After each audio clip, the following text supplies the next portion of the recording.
یزیدیت آواز بلند صلوات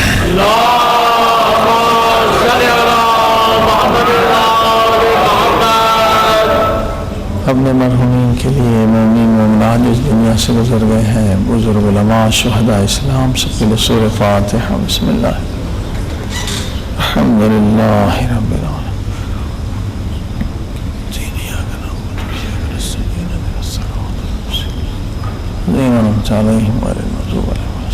بسم اللہ اس امام بارگاہ کی جتنے خدمت گزار ہیں ان کے مرحومین کے لیے جو مومنین بیچارے افطاری میں رحمت کر رہے ہیں خصوصاً ان کے مرحومین کے لیے سورہ فاتحہ بسم اللہ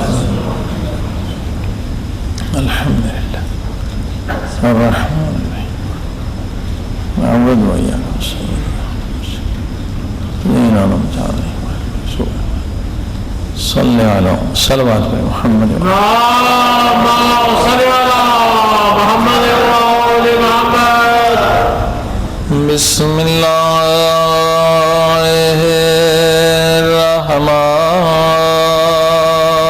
الرحمن الرحیم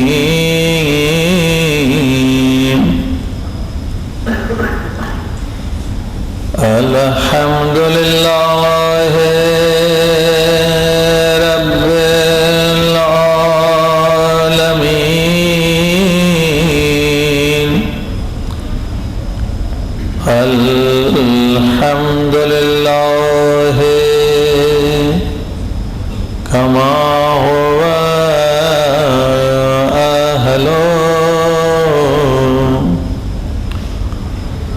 والصلاة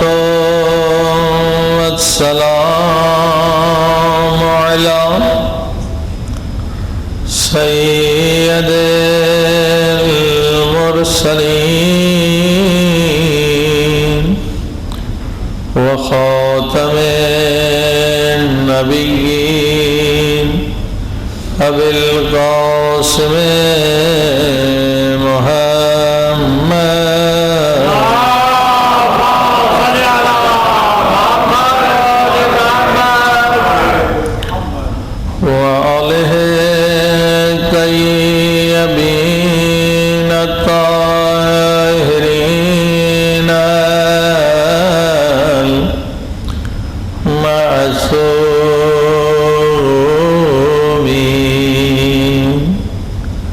زمانے کے امام کے ظہور کے لیے سب مل کے دعا کریں الہی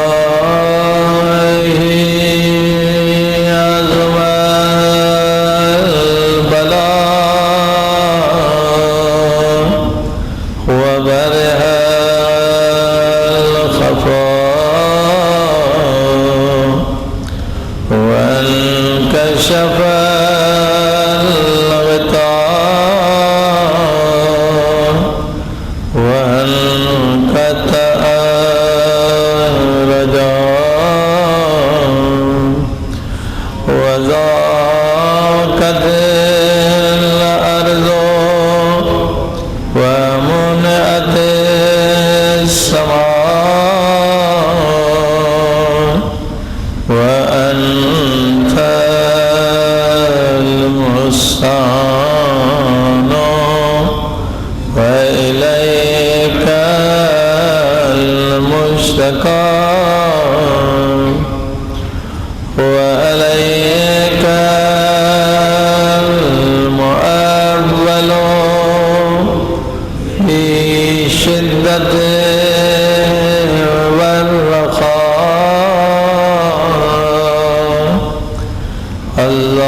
وفرج عنا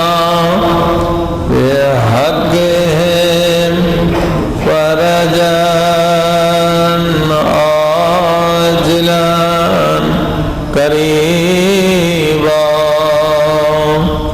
کلمح البصر او هو اقرب. سب مل کے یا محمد یا علی یا علی یا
محمد محمد وآلہ الطاہرین صلوات.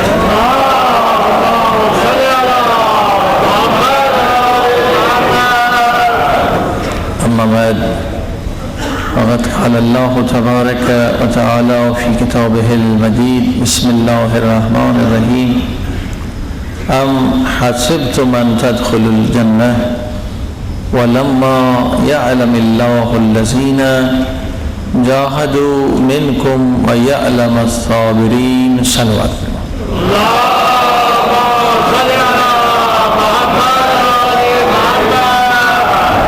معزز سامعین، پروردگار عالم نے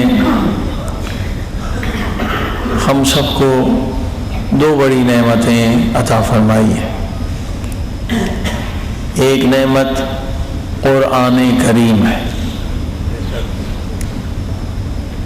جس کی نزول کا یہ مہینہ ہے، اور دوسری نعمت اہل بیت ہے.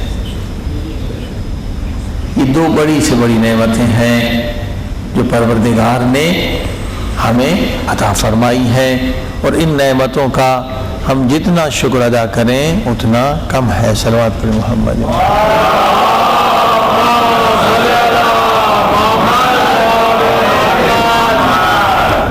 یہ دو عظیم الشان نعمتیں انہی کے ذریعے سے قرآن،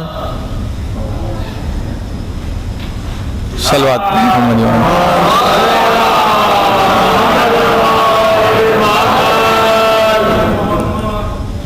قرآن اور اہل بیت، انہی کے ذریعے سے، انہی کی اتباع کے ذریعے سے ہم اپنی دنیا اور آخرت دونوں کو سنوار سکتے ہیں. اور یہ جو موضوع چل رہا ہے جہاد اکبر، واقعاً اگر قرآن کی جو تعلیم ہے اس پہ عمل کیا جائے اور اہل بیت کے فرامین پر عمل کیا جائے تو یہ جہاد جو ہے تو مشکل بہت لیکن بہت آسان ہو جاتا ہے اور انسان کو یہ جہاد کرتے ہوئے مزہ بھی آتا ہے، لطف بھی آتا ہے اور اجر عظیم بھی ملتا ہے۔ صلوات پر محمد۔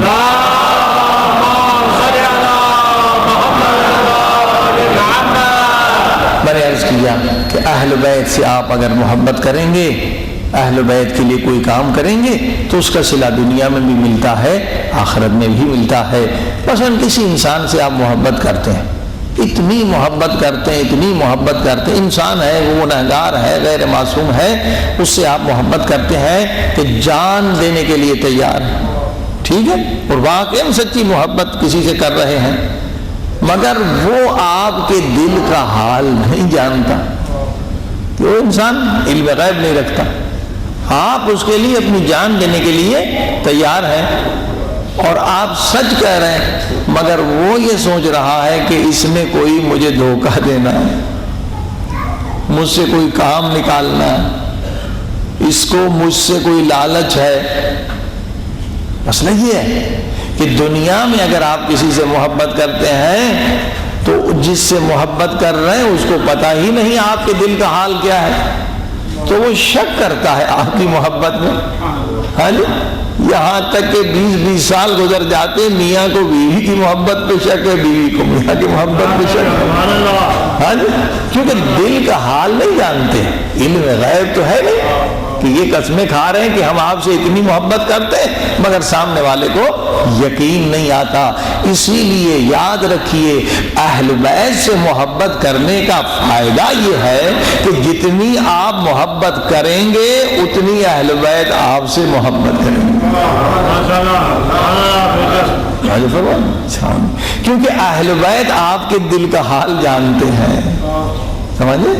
یہ فائدہ ہے اہل بیت سے محبت کرنے کا کہ اگر آپ 10% محبت کرتے ہیں تو اہل بیت آپ سے 10% محبت کریں گے، اگر آپ 50% مولا حسین سے محبت کرتے ہیں تو مولا حسین آپ سے 50% محبت کریں گے۔ اسی لیے کسی نے پوچھا، معصوم سے پوچھا کہ ہمیں کیسے پتا چلے کہ اللہ ہم سے محبت کرتا بھی ہے یا نہیں؟ امام نے کہا بہت آسان ہے۔ کہا وہ کیسے؟ کہا اپنے دل کو دیکھ لے کہ تو اللہ سے محبت کرتا ہے یا نہیں، تو جتنی خدا سے محبت کرے گا یقیناً خدا تجھ سے اتنی ہی محبت کرے گا، کیونکہ خدا نے خود یہ قانون بنایا ہے، حل جزاء الاحسان الا الاحسان، احسان کا بدلہ احسان ہے، محبت کا بدلہ محبت ہے۔ صلوات پہ محمد۔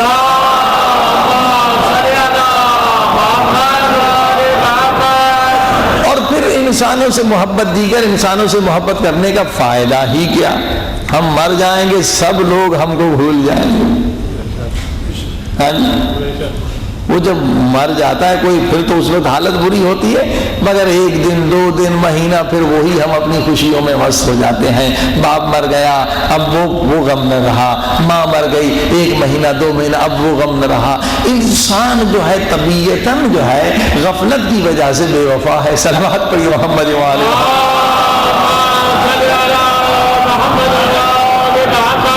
غفلت کے پردے آ جاتے ہیں، ہم اپنے محبوب سے محبوب کو بھول جاتے ہیں، ماں کو بھول جاتے ہیں، یاد تو ہے مگر وہ غم نہیں ہے جو پہلی رات غم ہوا تھا، دوسری رات ہوا تھا، 3 دن رہا یا چہلم تک رہا۔ عزیزان گرامی، مگر یاد رکھیے اگر ہم اہل بیت سے محبت کریں گے تو اہل بیت سب سے زیادہ وفا کرنے والے، یہاں بھی وفا کریں گے، قبر میں بھی وفا کریں گے، قیامت میں۔ یہ کتاب جو آپ سب پڑھتے ہیں ہر گھر میں موجود ہے، مفاتیح الجنان، واقعی کیا کتاب ہے، جنت کی کنجی ہے، واقعی کنجیاں ہیں۔ مفاتیح الجنان لکھنے والے شیخ عباس قمی رحمت اللہ علیہ، اور مقام بھی کیا مقام ملا، مولا کے حرم میں ان کو قبر ملی، مولا کے دروازے کے قریب ان کی قبر مبارک ہے۔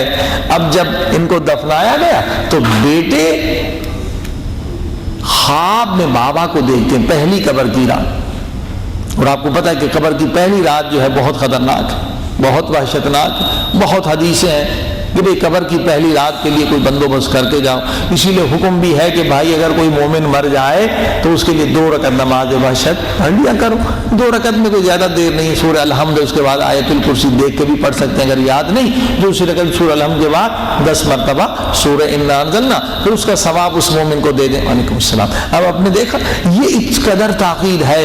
اب باپ کو جب بیٹے نے دیکھا تو پہلا سوال یہ پوچھا، بابا آج تو آپ کی قبر کی پہلی رات ہے، اور قبر کی پہلی رات کہتے ہیں بہت خوفناک ہے، بہت وحشتناک ہے، آپ کی قبر کی پہلی رات کیسے گزری؟ شیخ عباس قمی نے مسکرا کر کہا کہ بیٹے بہت اچھی گزری، بڑے آرام سے گزری، بڑے سکون سے گزری. کہا وہ کیسے؟ کہا جب سے تم دفن کر کے گئے ہو اب تک مولا حسین 3 مرتبہ مجھ سے ملنے کے لیے. یہ ہے وفا. اہل بیت سب سے زیادہ وفا کرنے والے. کوئی عمل بھی اہل بیت کے لیے آپ نے کیا تو آپ قبر میں اکیلے نہیں ہیں، برزخ میں اکیلے نہیں ہیں. اللہ اکبر. اگر کوئی کتاب چھپوا دیتے ہیں اہل بیت کے لیے یقیناً یہ سرمایہ ہے، صدقہ جاریہ ہے. اگر حسینیہ قائم کرتے ہیں، وہاں خدمت کرتے ہیں، یہ صدقہ جاریہ ہے. عزیزان گرامی، سب سے زیادہ کائنات میں خدا کی ذات کے بعد جو وفا کرنے والے ہیں وہ محمد و آل محمد. صلوات پر محمد.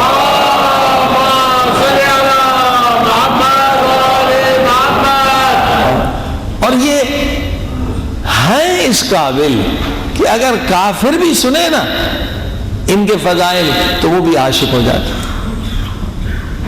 کہ انسان فطرتاً جو ہے، انسان کی فطرت اللہ نے ایسے بنائی ہے کہ جو احسان کرے گا آپ اسے محبت کریں گے، جو سخاوت کرے گا آپ اسے محبت کریں گے، جو معاف کرنے والا ہوگا، بڑی بڑی خطاؤں کو بخشنے والا ہوگا، آپ اس سے محبت کریں گے. یعنی اہل بیت کے فضائل سن کر جو مسلمان بھی نہیں ہے وہ بھی عاشق ہو جاتا.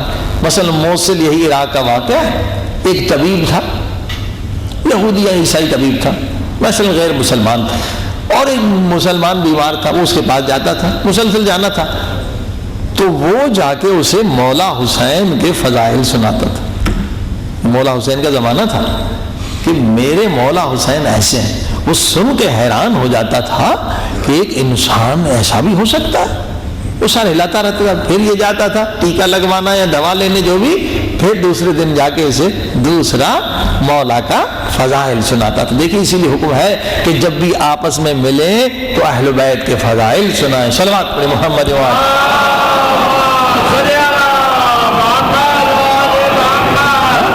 یا مولا کا فرمان سنا ہے. ماشاءاللہ آپ دیکھیے یہ فرمان جو ہے مولا کے، یہ مردہ دلوں کو زندگی دیتے ہیں. جو بھی آپ ہماری مجلس سے پہلے بہت عمدہ انداز سے چن چن کے بہترین فرامین پڑھے جاتے ہیں، تو یہ زندگی ہے، یہ زندگی ہے، روحانی زندگی. تو یہ ہر روز جاتا تھا.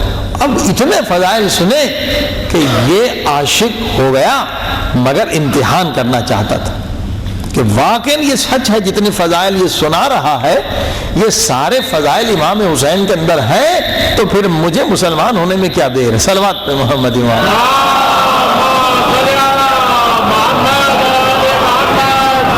اب یہ غیر مسلمان اہل کتاب میں سے جو بھی تھا، اس نے امتحان لینے کے لیے کیا کیا، اس کے بعد ایک یتیم بچہ آ گیا. ماں اس کی بیمار تھی. اس نے کہا بیٹا یہ تیری ماں کا جو علاج ہے یہ بہت مشکل ہے، بہت مہنگا ہے، ورنہ ماں تیری مر جائے گی. بچہ یتیم رونے لگا. کہا کیسے، میں تو یتیم ہوں، پیسہ کہاں سے لاؤں گا. کہا اس کا علاج یہ ہے کہ گھوڑا جو ہے نا اس کو ذبح کر کے اس کا جگر لے آؤ، تو اس سے مجھے دوائی بنانی پڑے گی. تو میں یتیم آدمی، نہ کوئی کمانے والا، میں کہاں سے لاؤں گھوڑا. کہا مت گھبرا، امام حسین جو ہے بڑے سخی ہیں، تو مولا حسین کے پاس چلا جا، وہ یتیم پرور ہے، وہ یتیموں کی مدد کرنے والے ہیں، تیری مشکل حل ہو جائے گی. اور بچہ روتا روتا مولا حسین کے پاس آ گیا. مولا حسین سے یتیم کے آنسو برداشت نہیں. کہا بیٹے کیا چاہتے ہو. کہا میری ماں بیمار ہو گئی ہے، ڈاکٹر نے کہا گھوڑے کا جگر چاہیے، میں غریب، میں یتیم کہاں سے گھوڑا لا سکتا ہوں. امام نے کہا کوئی بات نہیں ہے. حکم دیا خادم کو جو بھی گھوڑا یہ کہتا ہے اسے ذبح کرو، اس کا جگر نکال کے سے دو. گھوڑا ذبح ہو گیا، جگر اس یتیم کو مل گیا، یتیم بہت خوش جو ہے وہ پہنچا حکیم کے پاس۔ اب حکیم نے تو یہ امتحان کرنا تھا، کوئی دوائی کا مسئلہ نہیں تھا۔ اس نے جگر دیکھ کر کہا کہ بیٹے گھوڑے کا رنگ کیا تھا؟ کہا گھوڑے کا رنگ سفید تھا۔ کہا نہیں، سفید گھوڑا نہیں ہونا چاہیے، رنگین گھوڑا ہونا چاہیے۔ پھر بچہ روتا ہوا مولا حسین کے پاس آتا ہے کہ مولا وہ ڈاکٹر تو یہ کہہ رہا ہے کہ وہ سفید گھوڑا نہیں ہونا چاہیے، مجھ سے غلطی ہو گئی۔ کہا بیٹے کوئی بات نہیں ہے، حکم دیتے ہیں دوسرا گھوڑا ذبح کر دو۔ دوسرا گھوڑا ذبح ہو گیا، اس کا جگر لے کے بچہ دوڑتا ہوا جاتا ہے، اور جب وہاں پہنچتا ہے تو پھر حکیم نے بہانہ بنانا تھا، اس نے کہا نہیں نہیں یہ رنگ نہیں ہونا چاہیے، وہ رنگ ہونا چاہیے۔ پھر یہ واپس آتا ہے مولا حسین سے، پھر سر جھکا کے کہتا ہے حکیم نے مجھے اس طرح سے کہا۔ مولا نے کہا بیٹا گھبرانے کی بات نہیں ہے، تیسرا گھوڑا ذبح کر دو۔ پھر واپس جاتا ہے، پھر حکیم کہتا نہیں یہ رنگ نہیں ہونا چاہیے، یہ ہونا چاہیے، یہاں تک کہ 4-5 گھوڑے مولا حسین نے ایک یتیم کی مسکراہٹ کے لیے ذبح کر دیے۔ جب یہ منظر دیکھا تو طبیب نے اسپتال میں ہی کلمہ پڑھنا شروع کر دیا کہ جیسے فضائل سنے تھے ویسا ہی حسین کو میں نے پایا۔ صلوات پہ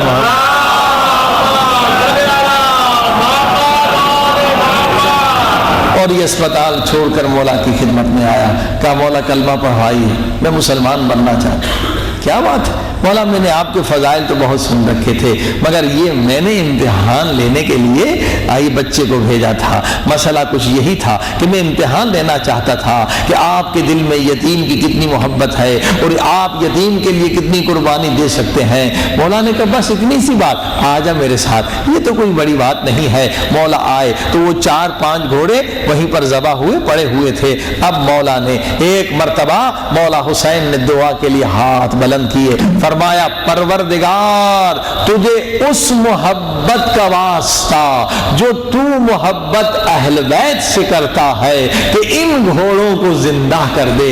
ابھی دعا ختم نہیں ہوئی تھی، سارے گھوڑے ایک مرتبہ زندہ ہو گئے۔ صلوات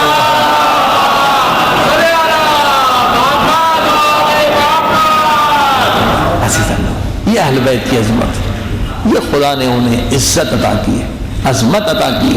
تو اہل بیت کے ذریعے سے اب دنیا کی بڑی سے بڑی مشکل بات کو حل کر سکتے ہیں۔ تو واقعاً بحث ہماری مشکل ہو رہی ہے کہ جہاد اکبر میں ہمیں کامیاب ہونا ہے اور جہاد اکبر واجب ہے۔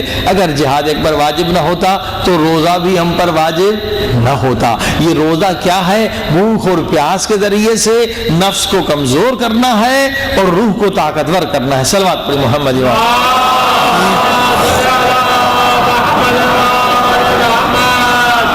عزیزان گرامی، ہر روز سن رہے ہیں کہ نفس کو گناہ پسند ہے اور روح کو عبادت پسند ہے، اور دونوں کے درمیان یہ ٹکراؤ ہے، یہ تضاد ہے۔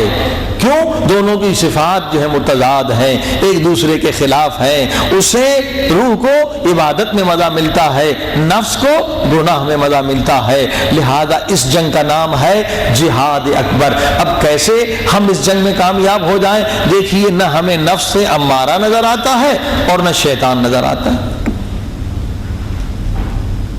دونوں دشمن نظر نہیں آتے، اور حملہ بھی جب ہوتا ہے تو پتہ نہیں چلتا کہ اعلان جنگ ہو رہا۔ حملہ یہ شیطان کر گزرتا ہے، پھر پتہ چلتا ارے ہم نے تو بہت بڑی غلطی کی، ہم سے تو خطا ہو گئی۔ حملے کا وقت کا بھی پتہ نہیں، اسی لیے ہر وقت مومن کو الرٹ رہنا چاہیے کہ دشمن کبھی بھی حملہ کر سکتا ہے، اس کے ہتھیار بہت زیادہ ہیں، جتنے گناہ معاشرے میں ہیں اس کے ہتھیار ہیں، میوزک ہے، حرام ہے، سینما ہے، یہ جتنی گندگی ہے، جوا خانے ہیں، شراب خانے ہیں، یہ سارے اس کے ہتھیار ہیں۔ پتہ نہیں چلتا یہ دشمن کب ہم پر حملہ کرنے والا ہے، لہذا ہر مومن کو تیار رہنا چاہیے۔ اور عزیزان گرامی، قرآن کریم نے ایک عجیب بات کہی، پروردگار نے کہا لولا فضل اللہ علیکم ورحمتہ ما زکا منکم من احد ابدا۔ کیا ترجمہ؟ اے انسانو، اے مومنو، سن لو، اگر خدا کا فضل اور خدا کی رحمت تمہارے حال میں شامل نہیں ہے تو کوئی نفس کو شکست نہیں دے سکتا۔ یعنی یہ بات تو ہو گئی کہ یہ جنگ ہم تنہا نہیں لڑ سکتے، یہ اتنی بڑی جنگ ہے، جہاد اکبر ہے کہ اگر اس جنگ میں کوئی ہار جائے تو شمر بن جاتا ہے، اگر جیت جائے تو سلمان فارسی بن جاتا ہے، مگر یہ جنگ ہم اکیلے نہیں لڑ سکتے۔ خدا نے اعلان کر دیا کہ اس جنگ میں تم تنہا کامیاب نہیں ہو سکتے۔ لولا فضل اللہ، اللہ کا فضل اسے بھی حاصل کرو، اللہ کی رحمت اسے بھی حاصل کرو۔ جب فضل اللہ کا اور اس کی رحمت تمہارے حال میں شامل ہو جائے گی تب تمہیں کامیابی مل سکتی ہے، ورنہ کوئی نفس کو نہیں مار سکتا، کوئی نفس کو شکست نہیں دے سکتا۔ یہ دونوں خطرناک دشمن ہے۔ عزیزان گرامی، واقعی حقیقت یہ ہے، ما زکا منکم من احد ابدا، تم میں سے ایک بھی نفس کو پاک نہیں کر سکتا، تم میں سے ایک بھی نفس کو شکست نہیں دے سکتا جب تک کہ اللہ کا فضل وہ تمہارے حال میں شامل نہ ہو۔ یعنی یہ آیت میں ہمیں بتا دیا کہ جب تک ہم خدا کا فضل اور خدا کی رحمت حاصل نہ کریں اس جنگ میں کامیاب نہیں ہو سکتے۔ اب کہاں سے خدا کا فضل ملتا ہے، کہاں سے خدا کی رحمت ملتی ہے؟ تو معصوم نے فرمایا دعا اللہ کے خزانوں کی کنجی ہے۔ جو خزانہ چاہیے، رحمت خدا کا خزانہ چاہیے، دعا کے ذریعے سے کھل جائے گا، یہ خزانہ تمہیں مل جائے گا۔ اور فضل خدا کا خزانہ چاہیے، دعا کے ذریعے سے مل جائے گا۔ کرم خدا کا خزانہ، توبہ کا خزانہ، جو جو خزانے خدا کے چاہتے ہو، معصوم نے فرمایا دعا اللہ کے سارے خزانوں کی کنجی ہے۔ سارے خزانے اللہ کے تم چاہتے ہو دعا کے ذریعے سے مل جائیں گے۔ یعنی جب تک ہماری زندگی میں دعا شامل نہ ہوگی تب تک ہم جہاد اکبر میں کامیاب نہیں ہو سکتے۔ صلوات پڑھیں محمد۔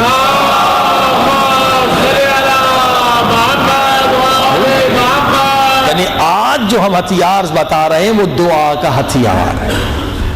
دعا سب سے بڑا ہتھیار ہے نفس کو شکست دینے کا۔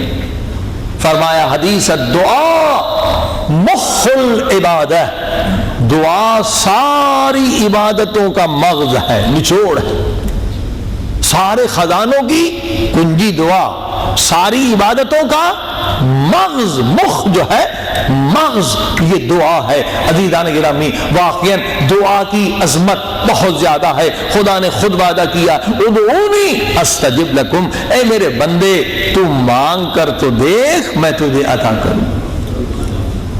اور اس جملے میں ایک عجیب نکتہ، یعنی ہم مشکل میں پھنسے ہوئے ہیں،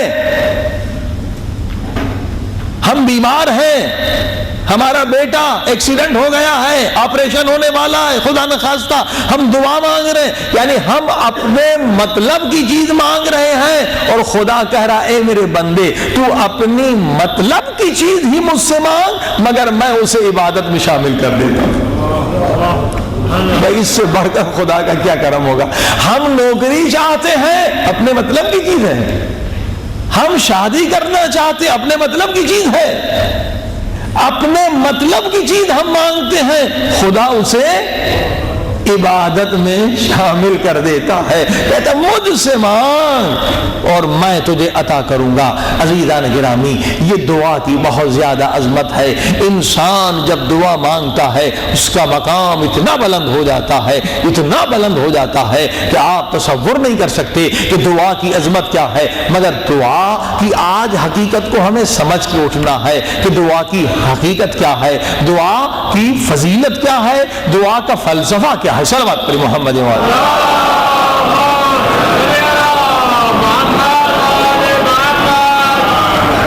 اب یہاں پر سوالات بھی بہت ہیں دعا کے بارے میں۔ بعض لوگ کہتے ہیں مولوی صاحب ہم 5 سال سے دعا مانگ رہے ہیں، دعا قبول نہیں ہو رہی، اور خدا کہہ رہا ہے کہ ادعونی استجب لکم، مانگ میں تجھے عطا کروں گا۔ ہم تو 5 سال سے مانگ رہے ہیں مگر ابھی تک دعا قبول نہیں ہے۔ عزیزان گرامی، دیکھیے دعا کی حقیقت کو آج سمجھنا ہے، فلسفے کو سمجھنا ہے۔ بالکل غلط ہے، بالکل غلط ہے۔ اگر آپ 5 سال دعا مانگ رہے ہیں اور ظاہراً اگر آپ کی دعا قبول نہیں ہو رہی ہے تو آپ نے مایوس نہیں ہونا۔ یہ مت سمجھیں کہ یہ 5 سال جو آپ نے دعا مانگی یہ عمل آپ کا بیکار گیا، نہیں، ہرگز نہیں، ایسا نہیں ہے۔ کیسے؟ ہم ایک چیز مانگتے ہیں، قرآن مجید میں خدا فرماتا ہے اے میرے بندے تو ایک چیز کو پسند کرتا مگر وہ تیرے لیے بہتر نہیں، اور ایک چیز کو تو ناپسند کرتا ہے فَهُوَ خَيْرٌ لَكُمْ، جبکہ اسی میں تیرے لیے خیر ہوتا ہے۔ تو ظاہر کو دیکھتا ہے، میں تیری عاقبت کو دیکھتا ہوں۔ اب ہم کہتے ہیں بھائی میرے اللہ ہم کویت میں آئے کروڑ پتی بنا دے، ہاں جی 5 سال سے ہم دعا مانگ رہے ہیں، محنت بھی کر رہے ہیں، ہم کروڑ پتی نہیں بن رہے، ہاں جی۔ اب ہم ظاہر کو دیکھ رہے ہیں نا۔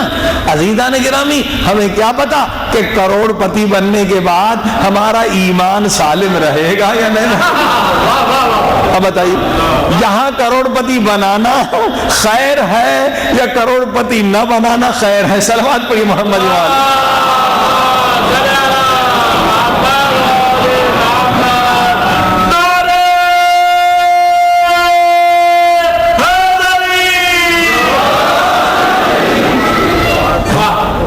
علم غیب تو نہیں ہے، ہم چاہ رہے پروردگار بیٹا دے دے بیٹا دے دے، 10 سال سے دعا مانگ رہے ہیں بیٹا نہیں مل رہا، ہم ناراض ہیں کہ دیکھو ہم 10 سال سے دعا مانگ رہے ہیں اللہ نے ہمیں بیٹا نہیں دیا۔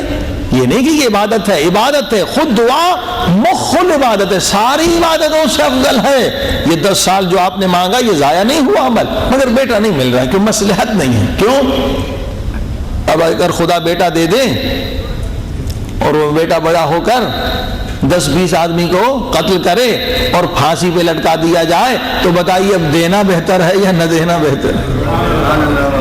لیکن ہم علم غیب نہیں رکھتے، یا تو ہم علم غیب رکھتے ہوتے تو پھر بات کچھ اور ہوتی۔ ہمارے پاس یہ معلوم، ہمیں یہ معلوم نہیں کل کیا ہونے والا ہے، بھئی کل زلزلہ آئے گا یا نہیں آئے گا، کل یہ ہوگا یا نہیں ہوگا، ہمیں نہیں معلوم۔ لہذا خدا ماضی کو بھی دیکھ رہا ہے، حال کو بھی دیکھ رہا ہے، اسی طرح سے مستقبل کو بھی دیکھ رہا ہے، فیوچر کو بھی دیکھ رہا ہے۔ تو یاد رکھیے، کبھی اعتراض نہ کریے کہ ہماری دعا قبول نہیں، جو دعا مانگ رہے ہیں وہ محفوظ ہے۔ اب میں ایک واقعہ بتا دوں اور آپ بالکل بات سمجھ لیں گے۔ ابی بصیر مولا امام جعفر صادق علیہ السلام،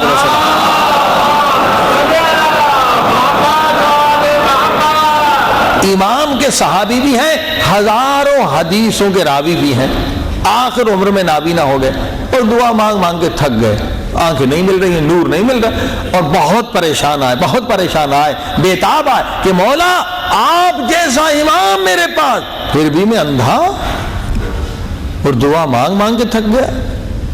امام نے دیکھا کہ اس وقت یہ مجروح ہے، اس کا دل زخمی ہے، ہاں خستہ ہے۔ امام نے کہا آنکھیں چاہتے ہو؟ کہا آنکھیں چاہتے، نزدیک آ، یہ مولا کے نزدیک ہے۔ امام نے ہاتھ پھیرا، آنکھوں کا نور مل گیا، بات ہو گئی تھی۔ کوئی دیر ہے وہاں پر، اولی الامر ہے، امر کر دیا، آنکھوں میں نور آ گیا، بہت خوش ہو گیا ابی بصیر۔ اب جانے لگے، امام نے کہا ابی بصیر آنکھیں تو تمہیں دے دی مگر ایک بات سن لیں۔ مولا وہ کیا؟ کہا اب جو زندگی تمہاری باقی ہے نا، اگر آنکھوں سے رہنا چاہو گے تو قیامت میں ہمارے دشمنوں میں تمہارا شمار ہوگا۔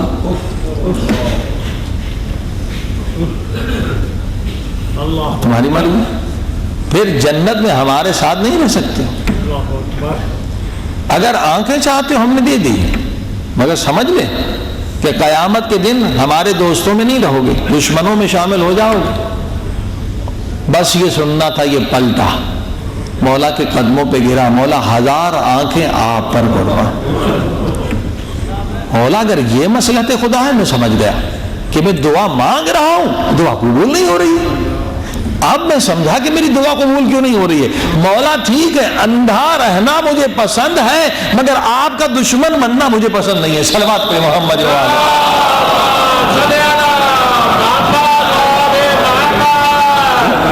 امام جانتے تھے کہ کیا مسئلہ ہے، اگر آنکھیں ملی یہ ایسے گناہ میں مبتلا ہو جائے گا کہ اس کا شمار ہمارے دشمنوں میں ہو جائے گا۔ عزیزان گرامی یہ ہے دعا، لیکن یاد رکھیے جو دعا آپ نے مانگی 5 سال کے بعد آپ کی دعا قبول ہوئی، اور یہ جو 5 سال آپ دعا مانگتے رہے یہ سرمایہ آپ کا محفوظ ہے۔ اب حدیث سے سرکار حضرت محمد مصطفیٰ صلی اللہ علیہ وسلم ارواحنا اللہ الفدا فرماتے ہیں کہ قیامت کا دن آئے گا، ایک بندہ آئے گا، اس نے 10 سال دعا مانگی تھی اور 10 سال کے بعد اس کی دعا قبول ہوئی۔ پروردگار کی آواز آئی، اے میرے بندے تو نے 10 سال دعا مانگی اور مصلحت نہیں تھی، 10 سال کے بعد میں نے تجھے وہ چیز عطا کی، لیکن وہ جو 10 سال تو گریہ کرتا رہا تو اور فریاد کرتا رہا، وہ عبادت، وہ تیرا سرمایہ محفوظ ہے، اور اس دعا مانگنے کے بجائے اس کے بدلے میں خدا اس بندے کو اتنا عطا کرے گا، اتنا عطا کرے گا، اتنا اجر ملے گا کہ بندہ اسے دیکھ کر کہے گا کہ کاش میری پوری زندگی میں دعا قبول نہ ہوتی اور میں دعا ہی مانگنے میں مشغول رہتا۔ یہ جو دعا مانگی آپ نے اور دیر سے قبول ہوئی، اس کا اجر اتنا زیادہ ہے کہ بندہ حسرت کرے گا کہ دنیا کی نعمتیں میں ہے کیا رکھا ہوا، ساری فانی ہے، ساری ہم سے جدا ہونے والی ہے۔ ہاں جتنی مادی نعمتیں ہیں مگر یہ کہ روحانی نعمتیں وہ ابدی ہے۔ تو انسان سوچے گا ایک مادی چیز ہم نے مانگی، اللہ اللہ، کاش ہم پوری زندگی دعا مانگتے رہتے تو یہاں ہماری قسمت بدل جاتی۔ عزیزان گرامی، دعا مانگنے میں بعض لوگ بیچارے نادان ہیں اور بعض لوگ بہت عقل مند ہیں۔ کیوں؟ جب آپ دعا مانگتے ہیں یعنی خدا کے خزانوں کے دروازوں کو دعا کی کنجی سے کھول دیتے ہیں۔ اب اتنے خزانے پڑے ہوئے آپ ایک درہم لے کے واپس آ جاتے ہیں، تو یہ نادانی نہیں تو اور کیا ہے؟ اکثر بیچارے دعا مانگنے والے یہ خطا کرتے ہیں کہ گریہ کیا، دعا مانگی اور کیا کیا کہ وہ ایک درہم، وہ خزانہ دروازے کھل گئے، یعنی آپ کی مرضی جتنا لوٹنا ہے خدا کا خزانہ لوٹ لو، جتنا اٹھانا ہے اٹھا لو، مگر ہم کیا، ہم دعا مانگنے پروردگار قرض ادا ہو جائے، قرض ادا، بس قرض ادا ہو جائے، وہ ایک جناب ایک وہ اینٹ جو ہے سونے کی اٹھا کے لے کر آگے قرض ادا ہو گیا، جبکہ وہاں سارے خزانے پڑے ہوئے تھے۔ مگر جو عقل مند ہیں، عقل مند، وہ دعا مانگنا یہ بھی ایک علم ہے، وہ دعا مانگنا جانتے ہیں۔ کیسے؟ پروردگار میں بیمار ہوں، میرے بیٹے کا آپریشن ہے یا قرض ہے یا کوئی اور مسئلہ ہے، پروردگار اس مصیبت سے یعنی مجھے نجات ملے، مگر کیسے مانگتے؟ فرماتے ہیں کہ ایک حاجت ہماری دنیا میں اور 10 لاکھ حاجتیں ہماری قیامت میں پوری ہو جائیں۔ کیونکہ دروازے تو کھل گئے نا، تو اب آپ 1 روپیہ لے کے کیوں واپس آ رہے ہیں؟ ملین اٹھا کے لائیے نا۔ وہ کہتے ہیں یہ ایک حاجت ہماری دنیا میں پوری ہو اور 10 لاکھ حاجتیں قیامت کے دن پوری ہے، کیونکہ وہاں زیادہ ضرورت ہے۔ صلوات پڑھیے محمد و آل محمد۔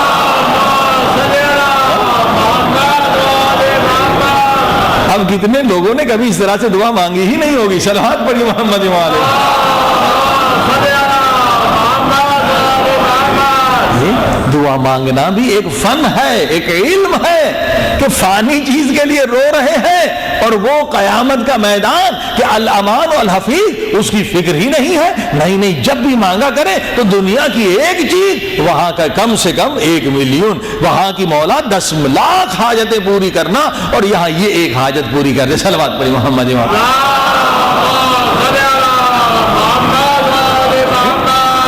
اچھا جی، اب دعا کیا ہے؟ دعا کے فلسفے کی طرف آتے ہیں۔ دعا لوگ سمجھتے ہیں صرف مانگنا ہے، ایسا نہیں ہے۔ مثلا دعا ہم کب مانگتے ہیں؟ جب امتحان قریب ہو جائے، سب سے مولوی صاحب ہمارے دعا کر دی۔ یا اور دعا کب مانگتے ہیں؟ جب آپریشن تھیٹر میں جانے والے ہیں، اب وہ جناب سینہ کٹے گا، پتہ نہیں کیا ہونے والا ہے، اوپن ہارٹ سرجری ہوگا، شاید اگر ڈاکٹر سے غلطی ہو جائے تو یہاں سے سیدھا قبرستان چلے جائے۔ ہاں جی، تو یہاں پر حدیث کہتی ہے جو وہ لوگ یہ دعا مانگتے ہیں مگر کب؟ جب مصیبت میں پھنستے ہیں۔ آپریشن تھیٹر میں اب یا اللہ یا اللہ یا اللہ تسبیح ہاتھ میں، تو ایک یا دو فرشتے آسمان سے دیکھ کر انہیں کہتے ہیں اچھا تم اب اللہ کے محتاج ہو، پہلے گویا محتاج نہیں تھے۔ کیا کہہ رہے ہیں؟ یعنی آپریشن تھیٹر میں گئے ہو تو خدا یاد آیا ہے، پہلے یاد نہیں تھا، یا اب قرضدار ہوئے ہو تو یا اللہ اب خدا یاد آیا ہے، یا امتحان میں اب خدا یاد ہے۔ عزیزان گرامی، ایسا نہیں ہے دعا، یہ دعا کی حقیقت نہیں ہے، دعا مطلب پرستی کا نام نہیں ہے۔ ہاں جی، کہ جب مصیبت میں پھنسے تو یا اللہ، جب مصیبت سے ہم رہا ہو گئے تو خدا کو ہم نے بلا دیا۔ خود قرآن میں خدا نے مثال دی کہ وہ کشتی جو ہے ٹوٹ گئی، دریا میں سب نے کہا یا اللہ بچا لے یا اللہ بچا لے، اور جیسے زمین پہ قدم رکھا تو خدا کو بھول گئے۔ صلوات پڑھی محمد۔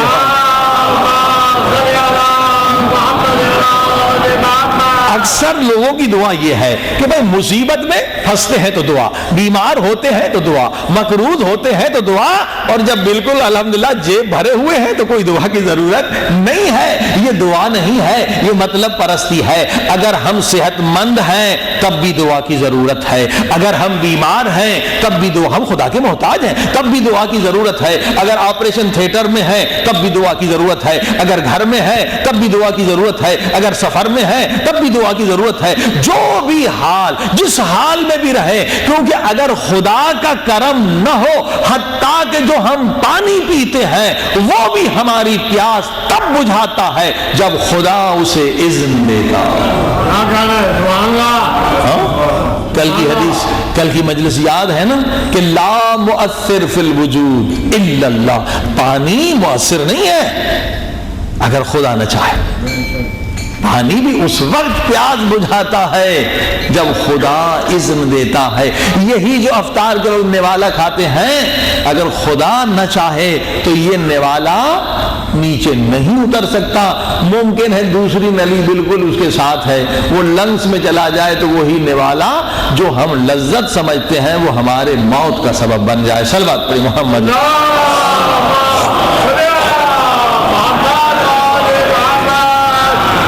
غلط ہے کہ ہم آپریشن تھیٹر میں خدا کے محتاج ہیں، دسترخوان میں بھی خدا کے محتاج ہیں۔ اسی لیے حکم ہے کہ نوالا کھاؤ بسم اللہ الرحمن الرحیم کہہ کے، تاکہ یہ نوالا تمہارے لیے رحمت ہو، تمہارے لیے ضرر کا سبب نہ ہو۔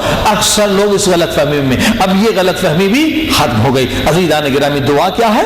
دعا ہر حالت میں مانگنی ہے، صحت مند ہے تب بھی دعا، بیمار ہے تب بھی دعا۔ صلوات محمد۔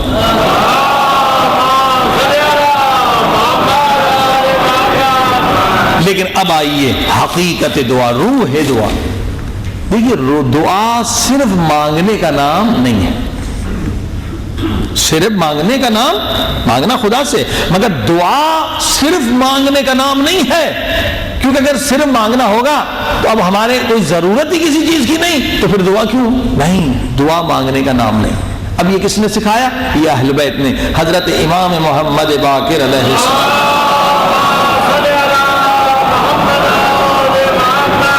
ارواحنا لہ الفدا، دعائے سحر، اللہم انی اسألک بجمالک، یہ جو سارے اسماء کا واسطہ ہے، یہ دعا ضرور پڑھا کریں، اس میں بہت لذت ہے۔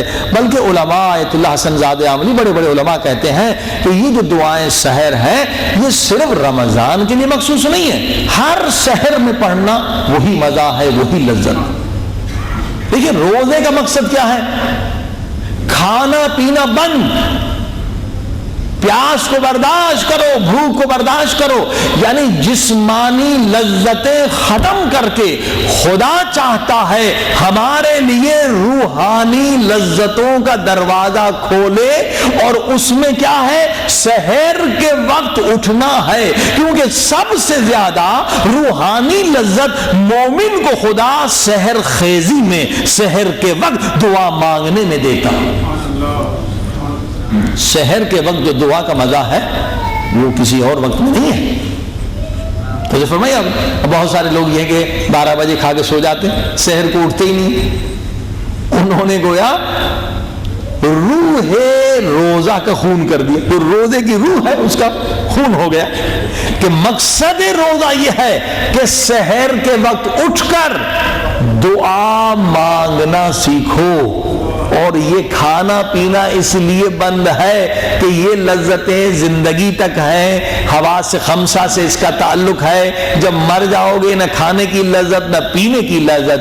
تمہیں ایک لمبا سفر کرنا ہے, 10 لاکھ سال تجھے قبر میں رہنا ہے, تو روحانی لذتیں حاصل کرنا سیکھ لو. اور روحانی لذت کی معراج ہے سحر کا وقت, کہ سحر کے وقت امام زین العابدین یا امام محمد باقر علیہ السلام کی دعا کو کھول دو. صلوات پہ محمد.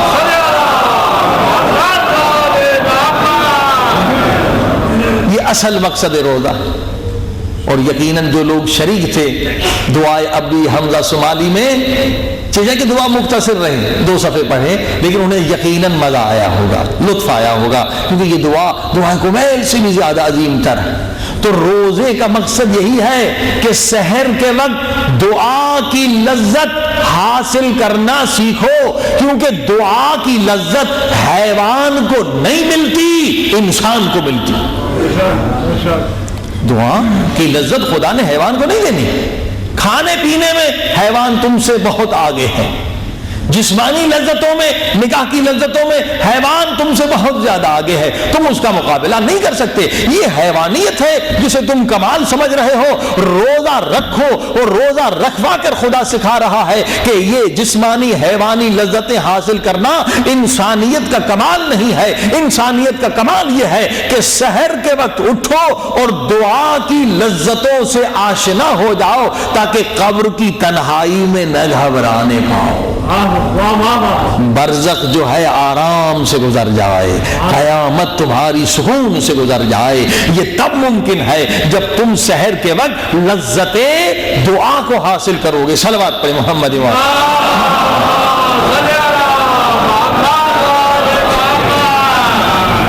تو یہ تو بہت چھوٹی دعا ہے, دعائے سحر چھوٹی جو ہے سرکار 5ویں سرکار کی ہے, بہت چھوٹی ہے. پروردگار تجھے تیرے جمال کا واسطہ, لیکن واسطے بہت زیادہ ہیں. شاید ہی کسی دعا میں اتنے واسطے ہیں. سارے اللہ کے بڑے بڑے اسماء حسنی ان کے واسطے. پروردگار تجھے تیرے جلال کا واسطہ, ہاں, پروردگار تجھے تیری عزت کا واسطہ, پروردگار تجھے تیری عظمت کا واسطہ, پروردگار تجھے تیرے اسماء کا واسطہ, پروردگار تجھے تیری صفات کا واسطہ. اتنے واسطے. دعا ختم ہو گئی مگر امام نے مانگا کچھ بھی نہیں. اس دعا جیسے کوئی دعا بھی نہیں ہے. ہاں جی, اتنے واسطے دیے, مولا کچھ تو مانگتے, مانگا کچھ بھی نہیں, دعا ختم ہو گئی. کیا مقصد؟ اور خود امام فرماتے ہیں کہ دعا کے پہلے بھی 3 مرتبہ درود, دعا کے آخر میں بھی 3 مرتبہ درود پڑھو. کیا اس کا فائدہ یہ ہے کہ خدا جب اول کو اور آخر کو, ابتدا کو اور انتہا کو قبول کر لے گا, یقیناً قبول کرے گا. اللہم صلی علی محمد و آل محمد, خدا خود درود بھیجتا ہے. تو جب ابتدا قبول ہو گئی, دعا کی انتہا, تو اس کے جو درمیان میں ہے وہ بھی اس کے صدقے میں قبول ہو گئی. مگر امام نے دعائے سحر میں صلوات بھی نہیں پڑھی.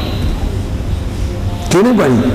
ہمیں سمجھانا چاہتے ہیں کہ دعا کا فلسفہ کیا ہے, دعا کی حقیقت. کیونکہ اگر صلوات بھی پڑھ لیتے تو صلوات بھی تو مانگنا ہے نا. اے خدا بھیج رحمت محمد و آل محمد و صلوات پڑھی محمد.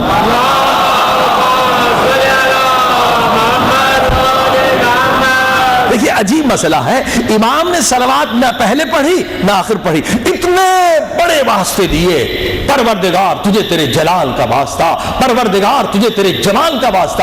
اتنے واسطے دینے کے بعد پروردگار نے مانگا کچھ, امام نے مانگا کچھ بھی نہیں. کیوں نہیں مانگا؟ ہمیں بتانے کے لیے, ہمیں سمجھانے کے لیے کہ دعا کی حقیقت کیا ہے. اے لوگو, تم سمجھ رہے ہو کہ دعا مانگنے کا نام ہے, مگر دعا فقط مانگنے کا نام نہیں ہے. دعا کی روح کیا ہے کہ پروردگار میں تیری دربار میں آ گیا ہوں, میرا آنا قبول فرما. یہی فرمایا کہ مجھے قبول کر, میں آ گیا ہوں تیری دربار. یہ ہے دعا کی روح کہ پروردگار ہم تیری رحمت کے دروازے کے ذریعے سے آ گئے ہیں، ہمارا آنا قبول کر۔ صلوات علی محمد۔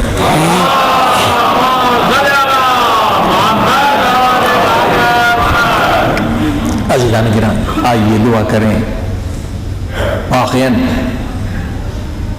خدا کی نعمت عظمیٰ یہ رمضان مبارک چند رات تھے، چند راتوں کا مہمان ہے میں۔ انشاءاللہ کہ شب جمعہ شب قدر کی طرح اعمال ہوں گے، اور جو لوگ 23 کی شب سے محروم رہ گئے تھے وہ انشاءاللہ دعائے ابی حمزہ صومالی بھی اور دعائے کمیل بھی، پہلی نشست میں دعائے کمیل اور دوسری نشست میں دعائے ابی حمزہ کیونکہ مکمل نہیں ہوئی تھی، تو انشاءاللہ دعائے ابی حمزہ صومالی کو بھی مکمل کرنے کی کوشش کریں گے۔ قرآن کے اعمال تو انشاءاللہ کل ہوں گے۔ صلوات پڑھیں محمد وآلہ۔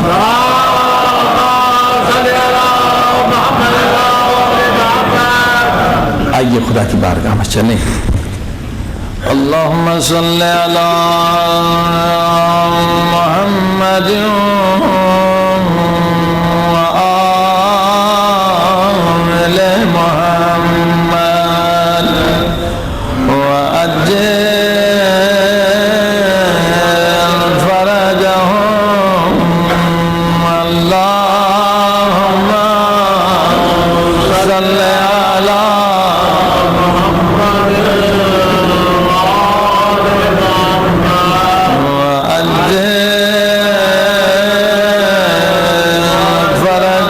سب مل کے اللہم صلی علی محمد وآل محمد وعجل فرجهم سب مل کے کہیں یا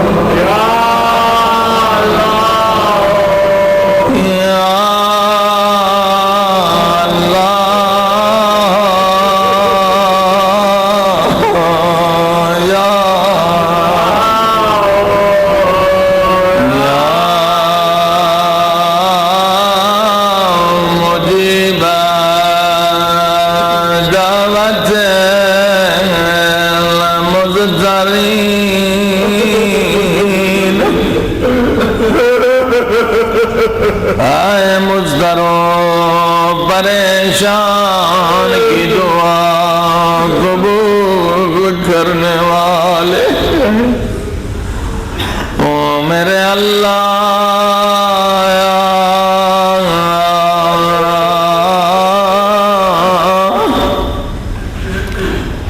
عزیز علماء نے تجربے سے بتایا اگر کسی کی دعا قبول نہ ہوتی ہو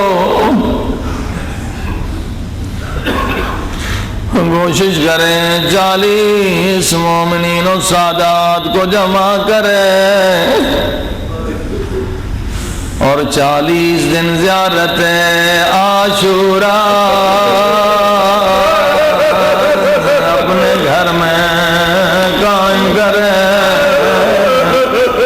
السلام علیکہ یا ابا عبداللہ،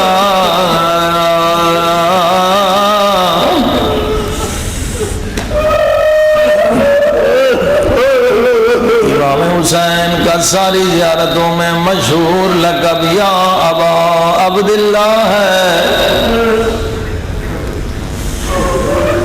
جبکہ امام سید سجاد کے بھی بابا ہیں، علی اکبر کے بھی بابا۔ عبداللہ کس کا نام تھا؟ عزادار علی اصغر کا عبداللہ تھا۔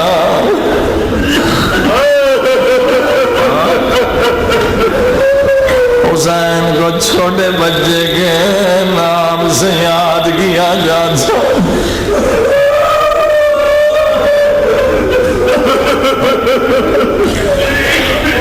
السلام علیک یا ابا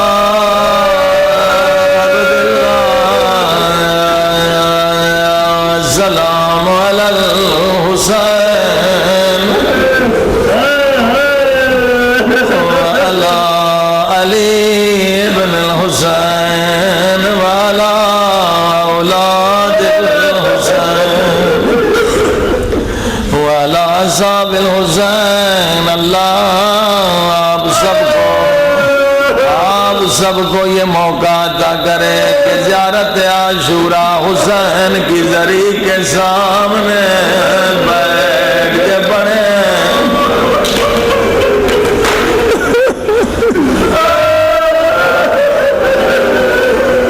اور زری کو چوم چوم کے کہے مولا تیرے اکبر کے بڑے ارمان مولا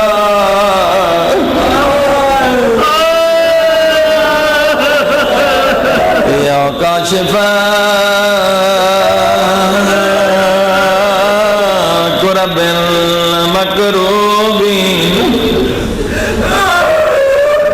سب مل کے گئے یا غیاث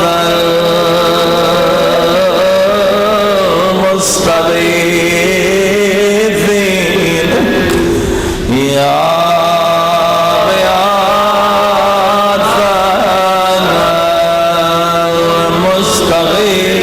المستغیثین. اے فریاد کرنے والوں کی فریاد سننے والے میرے اللہ. رمضان میں تھوڑے دن رہ گئے مگر مجھے نہیں معلوم میرے کتنے گناہ ابھی باقی ہیں. او میرے اللہ اگر اب تک کچھ گناہ تو نے معاف نہیں کیے تو ان دنوں راتوں میں میرے سارے گناہ بخش دے. سب مل کے کہیں یا غفار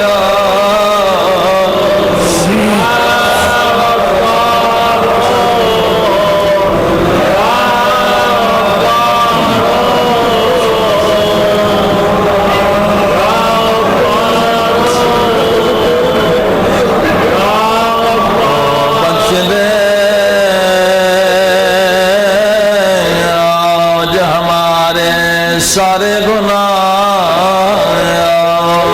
بخش دے. او میرے اللہ تجھے حسین کی مظلومیت کا واسطہ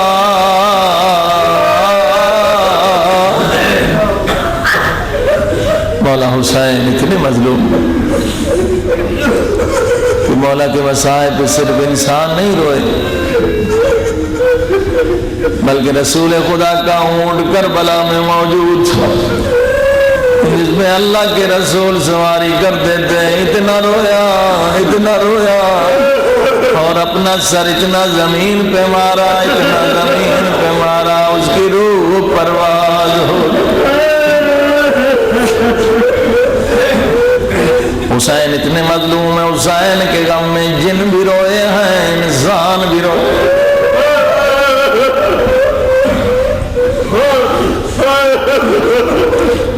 حضرتارو ایک دن کا مشہور واقعہ جابر جن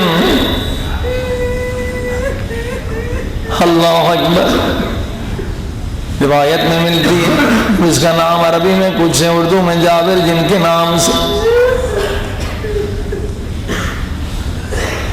عاشور کے دن یہ غافل تھا اسے نہیں پتا اپنے شہر اپنے وطن میں اس کی شادی کی محفل تھی. 2 جنوں کو اس نے کسی کام سے بھیجا تھا دیر ہو گئی وہ نہیں آئے اس کے انتظار میں تھا. یہ سردار تھا کیا بھیجے. بہت دیر کے بعد وہ جن آئے ناراض ہوا تم نے اتنی دیر کیوں لگائی. انہوں نے رو کے جواب دیا جس کام سے تو نے بھیجا تھا ہمیں کربلا سے گزرنا پڑا، وہاں جس نے ہمیں مسلمان بنایا تھا، مولا حسین فریاد کر رہے تھے حل منا سے ینصرنا،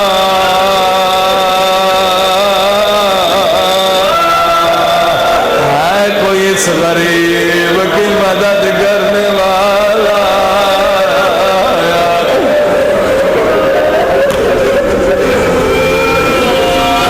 جابر سے کہا لاکھوں لوگ دشمن ہیں، زہرا کا لال تنہا ہے، پیاسا بھی ہے بھوکا بھی ہے، سارے یار مددگار شہید ہو گئے، بس یہ سننا تھا۔ جابر جن اٹھا، تاج خاک میں پھینک دیا، لباس شادی کا اتارا، جنگ کا لباس پہنا، فوج کو لے کے کربلا میں پہنچا۔ جب پہنچا کئی میل دور سے جگہ ملی، ہزاروں لاکھوں فرشتے آئے ہوئے ہیں، 1,24,000 انبیاء ہیں، سب حسین کا سجدہ دیکھ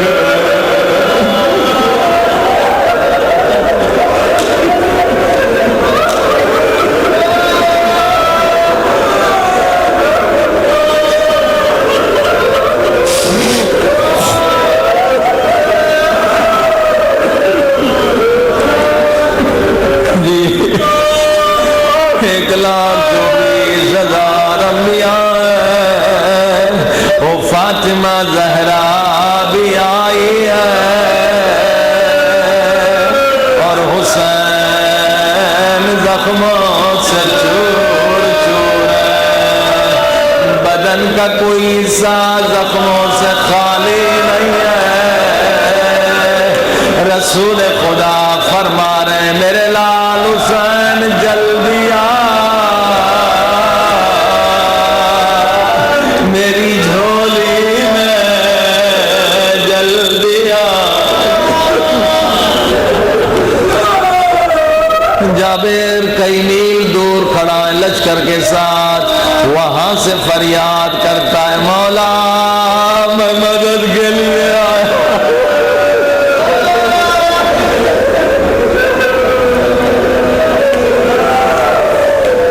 مگر راستہ اتنی رکاوٹیں ہیں، اتنے فرشتے ہیں، میں نہیں آ سکتا۔ ایک مرتبہ مولا نے اشارہ کیا، راستہ بن گیا، جابر مولا کے قدموں میں پہنچ گیا، قدموں پہ پہنچ کر سر جھکا کر چوم کے کہنے لگا ہوگا کیا مولا مجھے جنگ کی اجازت دے، میں آپ کے دشمنوں سے لڑنا چاہتا ہوں۔ مولا حسین نے فرمایا جابر تو جن ہے وہ تجھے اذان ہو، انشاءاللہ کل یہ مسائل پڑھیں گے انشاءاللہ۔ پروردگار تجھے تیرے عزت و جلال کا واسطہ، مولا حسین کی غربت کا مظلومیت کا واسطہ ہمارے سارے گناہوں کو بخش، میرے اللہ ہمارے والدین کے گناہوں کو بخش۔